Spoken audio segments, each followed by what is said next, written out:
चलिए जानते हैं आज के महत्वपूर्ण काम की खबरों को सिर्फ 10 मिनट में। दोस्तों अभी तक हमारी इस वीडियो को लाइक नहीं किया तो वीडियो को लाइक जरूर कर दीजिए। चलिए दोस्तों वीडियो को शुरू करते हैं। यूक्रेन का बड़ा दावा, हमले में मारे गए 43 रूसी सैनिक, 27 हवाई जहाज और 26 हेलीकॉप्टर समेत कई बख्तरबंद कारें नष्ट। रूस और यूक्रेन के बीच जारी जंग का आज चौथा दिन है। रूस की तरफ से लगातार हमला जारी है तो यूक्रेन भी उसका माकूल जवाब दे रही है। इसी बीच यूक्रेन के रक्षा मंत्रालय की तरफ से कहा गया कि पिछले 3 दिनों में इस युद्ध से रूस को काफी नुकसान हुआ है। 27 हवाई जहाज, 26 हेलीकॉप्टर, 146 टैंक, 49 तोपे, 30 ऑटोमोबाइल उपकरण, 2 BLP ऑटोपियर, 2 BLR OTR, 60 सिस्टर्न, 2 जहाज को नष्ट कर दिया गया है। वहीं यूक्रेन के रक्षा मंत्री हेना मालिनो ने दावा किया कि हमले के दौरान रूस के अब तक करीब 4300 सैनिकों को गंवाया गया है। उधर यूक्रेन के प्रतिज्ञारियों ने कहा कि रूसी सेना देश के दूसरे सबसे बड़े शहर खारकोव में घुस गई है और सड़कों पर लड़ाई चल रही है। यह चुनाव घोर परिवारवादी और घनघोर राष्ट्रभक्तों के बीच है।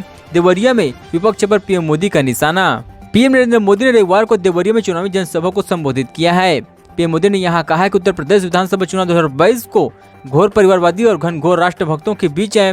इसी के साथ यहाँ उन्होंने सपा बसपा और कांग्रेस पर जमकर निशाना साधा है। पीएम मोदी ने कहा कि यूपी में इस बार जिस तरह का चुनाव हो रही है उससे ये घोर परिवारवादी समझ नहीं पा रही हैं। इस बार चुनाव घोर परिवारवादी और घनघोर राष्ट्रभक्तों के बीच है। यूक्रेन क्रिप्टो करेंसी में भी मदद ले रहे हैं डोनेशन। रूस के साथ युद्ध के बीच बड़ी संख्या में मदद कर रही हैं लोग। रूस की सेना यूक्रेन की राजधानी कीव की तरफ आगे बढ़ रही है। वहीं यूक्रेन दुनिया का सबसे अपने ट्विटर हैंडल के जरिए बातचीत कर रही है। अपने लेटेस्ट ट्वीट में युद्ध के बीच फंसे देश ने कहा है कि वे अब क्रिप्टो करेंसी में डोनेशन को मंजूर कर रही हैं, जिनमें बिटकॉइन और इथेरियम शामिल है। इसकी डिटेल्स यूक्रेन के उपराष्ट्रपति के ट्वीट हैंडल से भी शेयर की गई है। रूस के प्रहार जारी करने के बीच नागरिक को उनके साथ खड़े रहने के लिए कहा गया है।